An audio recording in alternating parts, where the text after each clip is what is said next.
Hello, traders. FX Pip Collector here. Today is Tuesday, September 16th, and this is my analysis for the US dollar index, and we're on the 4-hour time frame. So the US dollar index just kept on pushing down. Yesterday, I was saying that if it continues to make lower lows, lower highs, which it definitely is doing so, then there's definitely no reason to do anything other than look for shorts on the dollar via the dollar pairs themselves. So we definitely do not have a break. Now, today I got my Fibonacci extension on this wave, and I got it projected off of this wave because obviously this first wave down is either an A or a 1. If this up here is the end of a pullback on the daily, which I think it could be, then this is a wave 1.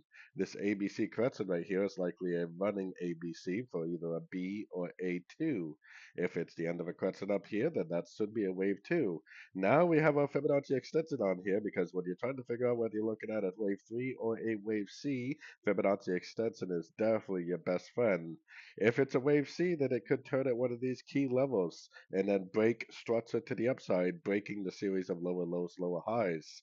If it's a wave 3, it definitely still could have pullbacks along the way, but it would not break the series of lower lows, lower highs, but instead it would just keep on trending down, making those lower lows and lower highs.